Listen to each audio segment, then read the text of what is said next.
Hey y'all, welcome back to the latest Team LoCoFit Roundtable with myself, training director Ryan, and then coaches Jillian, Karina, and Lauren. The whole gang is here. One day I feel like I'm going to like mess up somebody's name because I get like really the intros still. I don't know how. But today's topic actually is going to be something that is really hits home for every single person as well as all of our clients. And it's social media comparison. And it can be something specific to like what you're doing or just kind of like in general. I mean, there's people that you might stumble upon their page and you're just like, oh my God, like, why am I not whoever, right? And actually Lauren, other Lauren, blonde, just made a post, not talking about myself in the third person. Lauren made a post today about this, you know, and how this is something that she's had conversations with her clients about, maybe like, you know, unfollowing people or kind of just really, it's not even necessarily like, I mean, yes, you could do that as well, but also just kind of understanding the background to it. So like, I just kind of want to go into that with you guys as far as stuff that maybe we've struggled with personally or things that like our clients have struggled with. I know personally, I'll just kind of kick it off for, you know, as somebody who's been coaching for, you know, several years now, since 2013. So we're coming up on, you know, like 6.5 years. Seeing people who seemingly have like just started their business and like the way that people like word things, it makes it sound like they have everything figured out and they have these crazy businesses, and the way that like a lot of people talk now, you know, like they know how to say things, right? Or they know how like, or like, oh, I make multiple 6 figures my first year. And then people are like, oh, I'm 3Xing my business every month. You're like, what? And part of you knows that it's like fake or inflated or whatever, but it still gets to you, right? Even though you might know that's not necessarily even happening or true, or maybe, yes, maybe they are making that much money, but they're spending like just as much. So it's not really like they're, you know what I'm saying? So it can get really, it's very just easy to compare yourself on social media to whether it's a business or even I know with, you know, competing, people can look at that and see like, oh, this person's X weeks out and so am I, and I don't look like that. So just kind of want you guys to touch on that as well, and kind of our tips maybe for people to moderate, I guess, themselves with social media in that way. Anyone? Okay, Karina? Bueller? Yeah. I'll go ahead and touch on this just because I feel like I've recently gone through this with obviously prepping, and I'm sure you guys, Jill and Blonde Lauren, will maybe not because you guys are like perfect. God damn it. But I definitely, like, it had been so long since I had prepped, and for so long I had been like standing on the sidelines just watching everyone prep and like posting, you know, X weeks out, you know. And so like an issue that I really had was like, well, X weeks out definitely don't look like that. And so at that point, it's just like, it's very difficult because there's so many things that you have to take into account, right? So obviously dieting history, how lean they stayed or how much fat they allowed themselves to gain in the off season, and, you know, hormones and everything is like so different person to person, as well as just experience with prepping as well can make each prep afterward very different.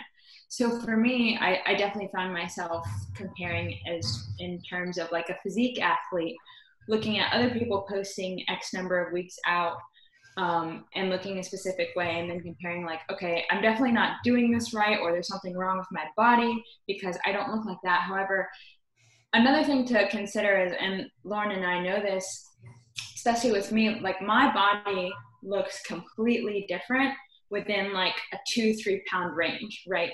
So, I mean, you could lose X number of pounds farther out and then be closer, but not, you know, as like, but some people look very different within like 1 to 3 pound differences.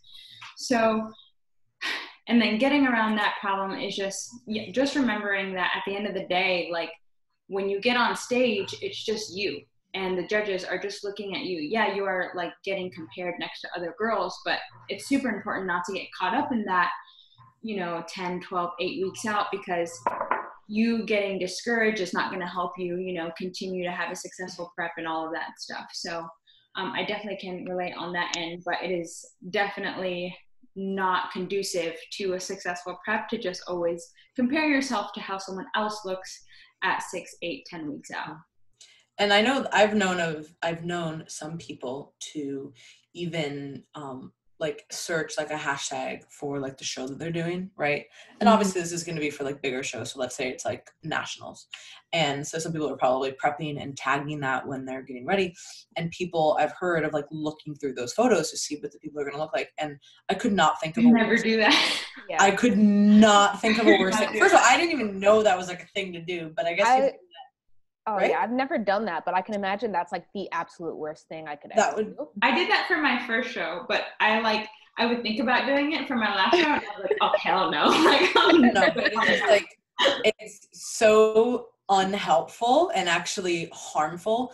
And the thing really with social media too, aside from people kind of, you know, can say whatever they want in a caption, right? Like nobody's the fact police isn't checking on to see if it's right. Is how people take photos too, you know, obviously like lighting, angles. And I know people always say that, but I don't know if anybody really realizes how much of a difference that makes. And even like person and they don't look. Oh yeah. I think we were talking about this in the gym. I was like, I made like a joke about like, oh, like maybe they just walk around in that pose and it's like super fucking awkward, but at least they look good, right? It's just like waddle in the pose. Like they waddle with like their butt sticked out or something. Lordosis all the time. Yeah. And it just like, I mean, even like the camera quality. I mean, like I could take a picture with in bad lighting with my phone versus like good lighting in a real camera. Like, bitch, I'm gonna look a lot better. You know what I mean? So I think it just kind of depends. You know, like, you know, I think there's so many positives from social media, but if you're, especially with the show stuff, with a lot of our clients who are prepping for specific dates, if you're even thinking about searching a hashtag for your show, just don't do it. We're just going to say right now, it's not a good idea. Lauren, blonde, what did you want to say? Yeah, I was going to touch on dyed your hair dark. We would be so fucked. You're not allowed to dye your hair. That's definitely not something that I'm going to do. Not controlling or anything. Right? Don't dye your hair. Yeah, talk about dictatorship. That's you. So what I was going to say, I'm glad that you guys touched on the competition prep and stuff like that, because that was definitely in the back of my mind. But kind of like my point with the post today was like also to think about the why behind why you're following certain people, because if something's bringing you stress, like it is your choice to mute, unfollow, whatever. If it's not bringing you content that is helpful for you, like why are you following that page? Like our point behind all of our posts is to deliver some piece of educational information to either our clients or people that can't work with us directly. Like that is the goal. It's not like, here I am, here's my ass. Like that's not the point. So if you're following a bunch of people that are just like posting pictures of themselves, like looking hot, laying in bed, and they're not contributing to your wealth of knowledge or anything like that, I don't really see the point if it's just making you feel like trash. So, I mean, just think about the quality of who you're following, figure out why you're following these pages, because you might have to do some like internal reflection here. I understand that it can be hard to sift through credible resources and like find legit information out there 100%.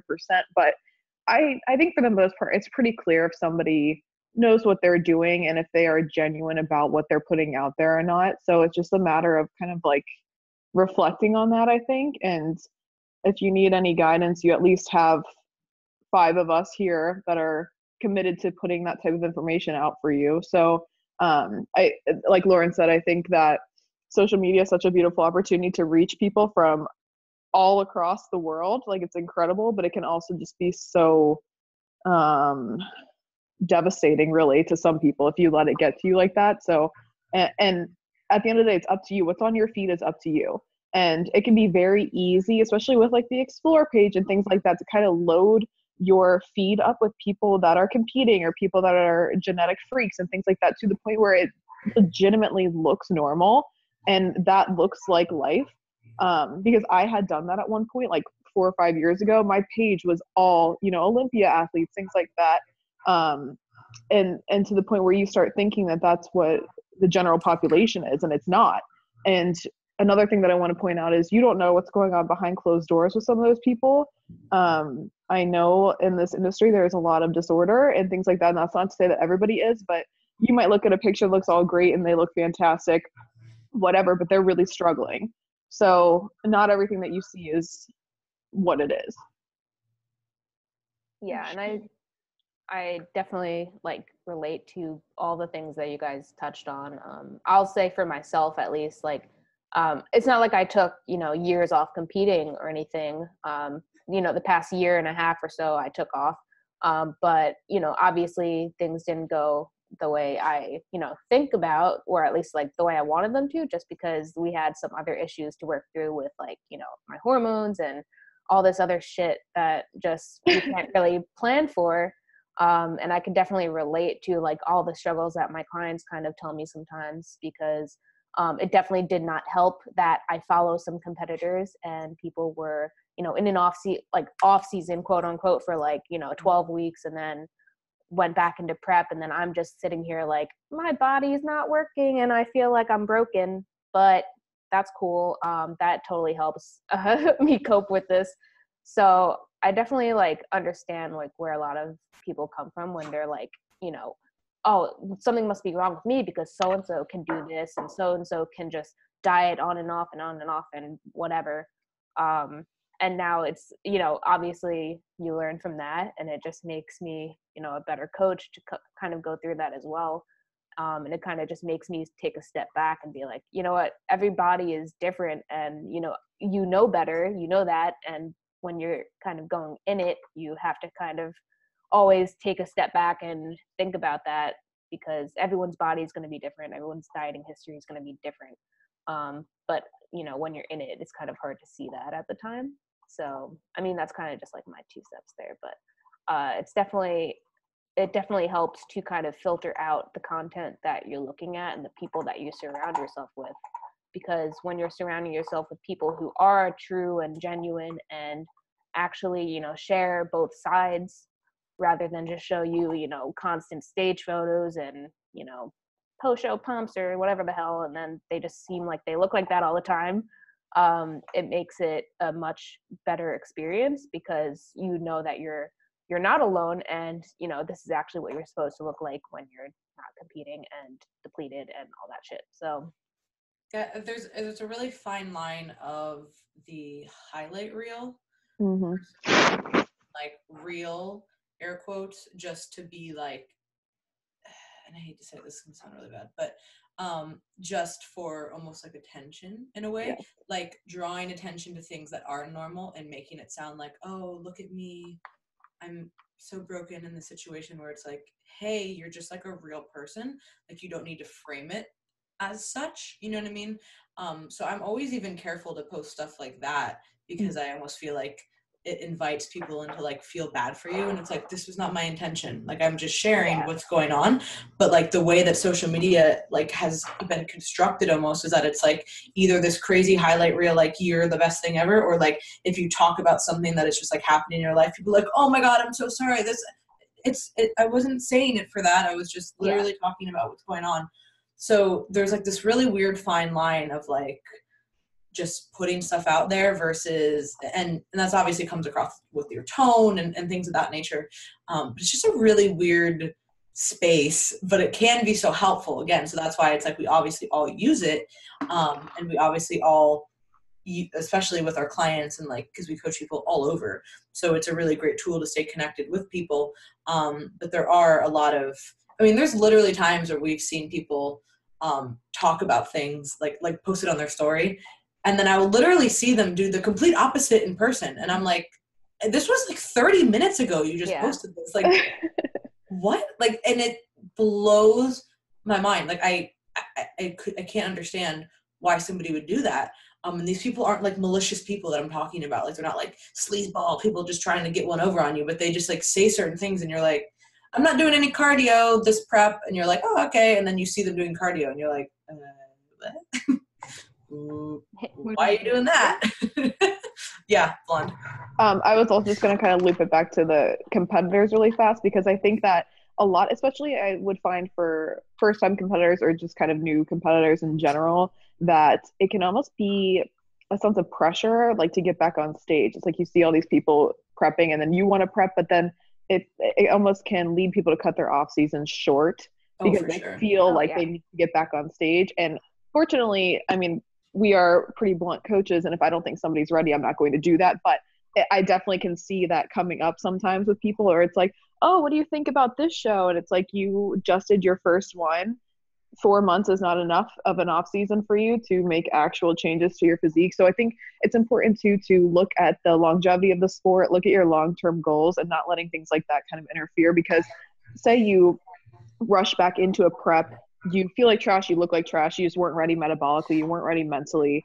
And now we have to probably pull back. You might not even finish that prep, and then it's even longer until we get back on stage. So it's just, there's always going to be another show. People should hopefully always be kind of like ebb and flowing out of competition season. So there shouldn't really ever you should never feel the need to rush, I guess, and not to let what you're seeing online make you feel like you should be doing something, even if it's not conducive to your long-term goal.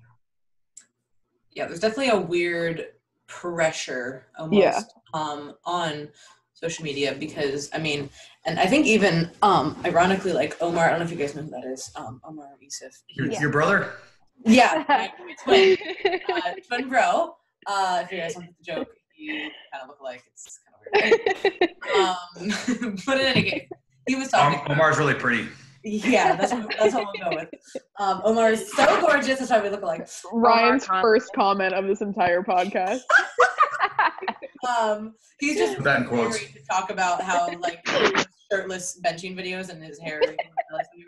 Anyways, guys, got me off my train of thought. No, so he was talking about how over the past, I don't know, X amount of months, he's been getting a little bit leaner and just looking a little bit more, I guess, jacked because he's leaner, and then posting more pictures like that.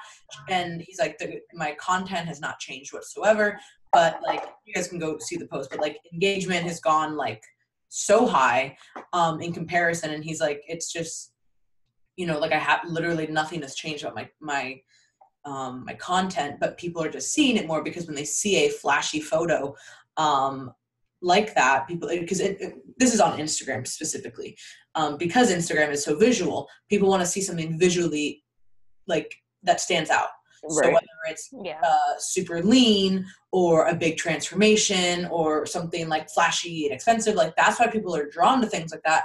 And it's not like necessarily like a bad thing. It's just like inherent human nature of like looking at stuff. So we all just kind of have to like remind ourselves that like that kind of stuff will stand out. And that's what makes it so hard with like this pressure as far as like, oh, I can't do a photo shoot because I'm not super lean, so like let me use old photos. But then it's almost like now I'm giving across this like bad image because this isn't my current self. And then like, is this like truthful? Is it not? So it's really like murky waters. Right. I know you've been wanting to say something, so I'm just going to just stop. Have I? Okay, maybe not. Maybe you don't want to say. Okay, yeah, I'll have something. I always have something to say. Oh yeah, I know. So just like listening to you guys, are you done? Yeah. Did you hear what I said though? What? Did you hear what I said? What'd you say? That I have spoken. Good. Great show. You too. If you guys haven't watched Mandalorian yet, you definitely should. I know. Oh my God, I need to. So anyways, just listening to you guys talk made me kind of like think about the concept of Instagram or social media to begin with. So at its core, social media is a tool that we use, but it has its own environment, right? So if it has its own environment, it can affect us, but at the same token, we get to affect our environment because it's something that humans can do. We have the ability to affect how we live, what we look at, change our perspectives. So with an older article that I'd written, I think it was about training, probably, but something that I'd spoken with Lauren about with her like recent adventure into jiu-jitsu is a great way to make yourself better is to surround yourself with like about 3 different tiers. So the different tiers are people that are better than you that you can learn from and get beaten by, and people that are equal to you that you can, go head to head with in a competitive sense where each of you are going to take something from that experience. And then someone who not as good as you that you can consistently beat or better than, but you have the ability to teach them. So that reinforces everything that you know.